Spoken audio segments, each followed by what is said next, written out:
What if the blood pressure number your doctor has been chasing for years is actually making you sicker? What if that magic 120/80 you've heard about your entire life isn't magic at all, but a myth that's causing dizziness, fatigue, and falls in millions of older adults right now?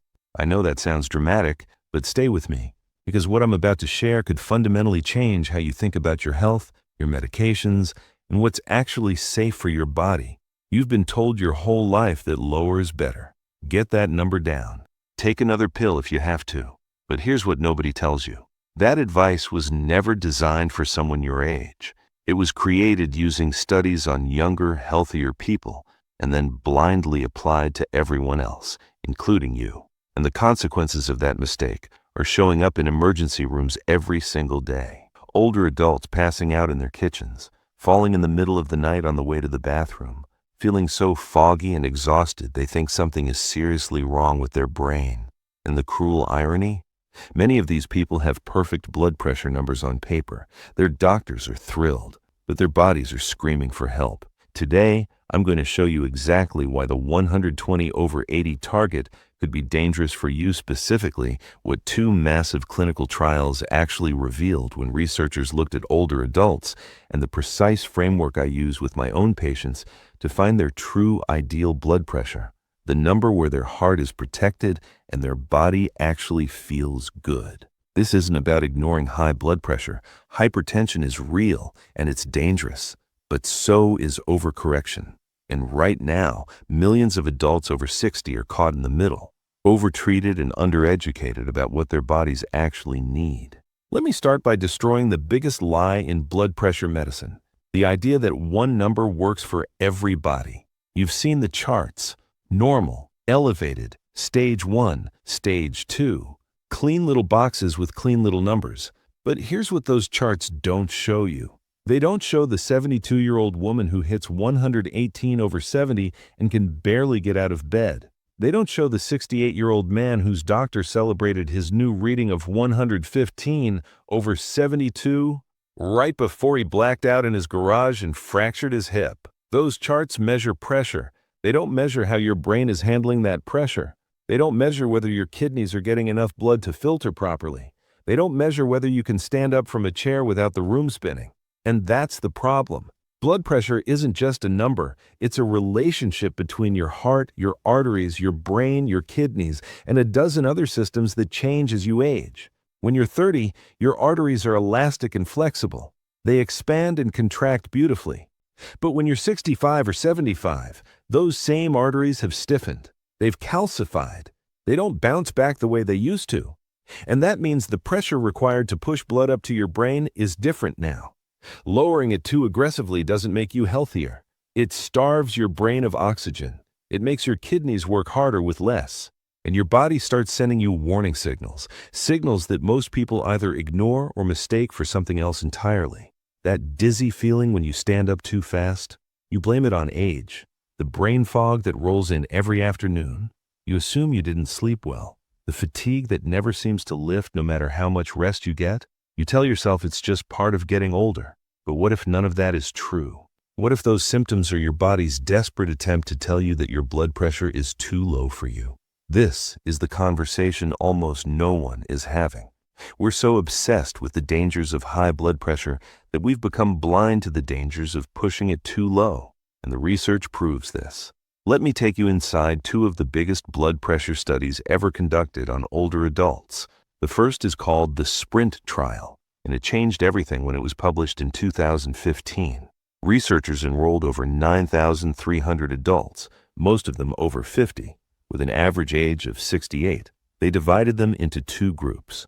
One group aimed for a systolic blood pressure under 140. The other group went aggressive, targeting under 120, and the headlines that followed were explosive. The intensive group had fewer heart attacks, fewer strokes, fewer cardiovascular deaths.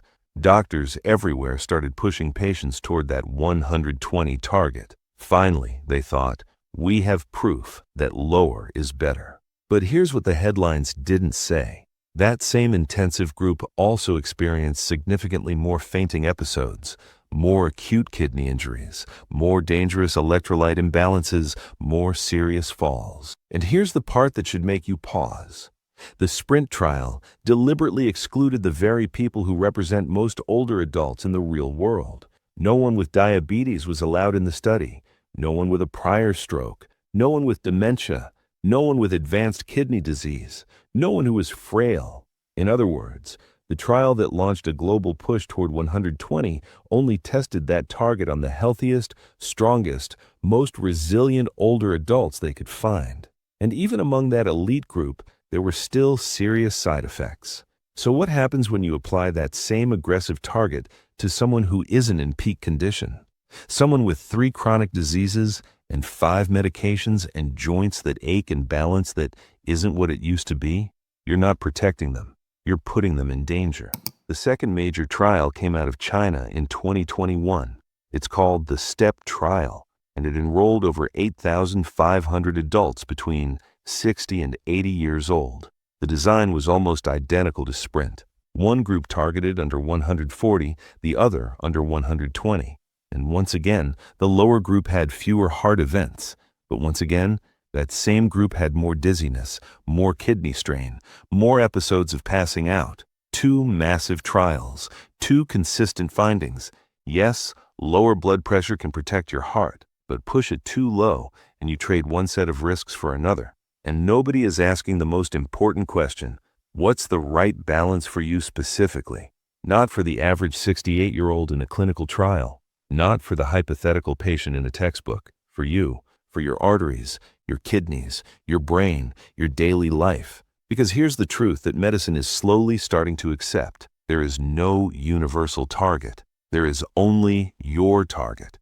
And finding it requires something most doctors don't have time to do: listening to your body.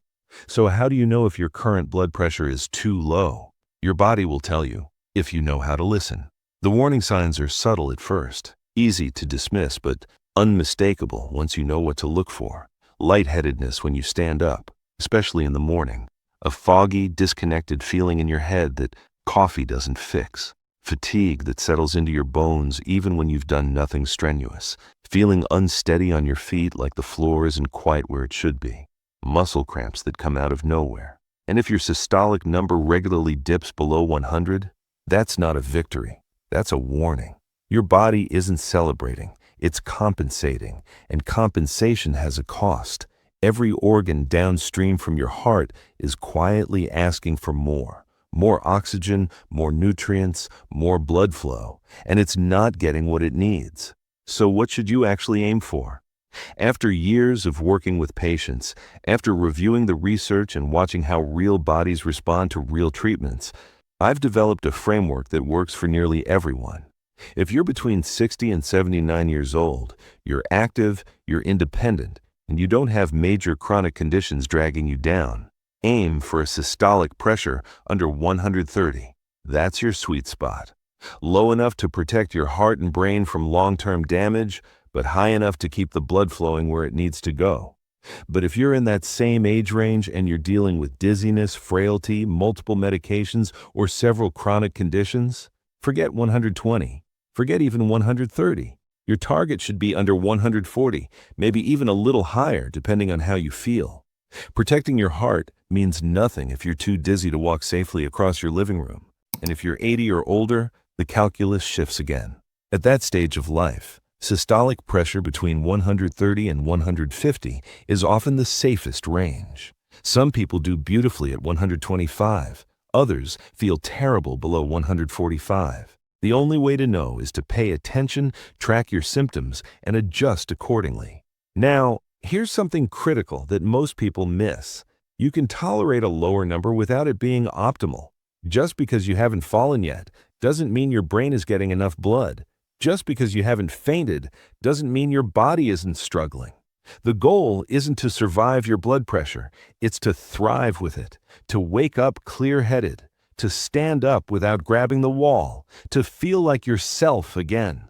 This is what personalized medicine actually looks like. Not a chart on a wall, not a number from a study conducted on people nothing like you, but a target that fits your body, your history, your symptoms, and your life. And here's the hard truth. Your doctor may not have time to figure this out with you. Appointments are short, guidelines are rigid. The system is built to treat numbers, not people. But you are not a number. You are a person with a body that speaks to you every single day, and it's time to start listening. Now, I want to hear from you. Drop a comment below and tell me, what blood pressure number has your doctor been targeting for you, and how has your body actually been responding? Have you experienced any of the warning signs we talked about today? Dizziness, fatigue, brain fog, feeling unsteady? Your story might be exactly what someone else needs to hear right now. This community is built on real experiences, real conversations, and real people helping each other navigate a healthcare system that often moves too fast to listen. So share your experience. Read what others are going through. You're not alone in this. And if this video helped you see your blood pressure in a completely new way, hit that subscribe button and turn on notifications so you never miss another video. Every week, I break down the health topics that matter most to adults over 60 with the honesty and depth you deserve. Share this video with someone you love, a spouse, a parent, a friend, anyone who might be chasing a number that's quietly making them feel worse, because the right information at the right time can change everything.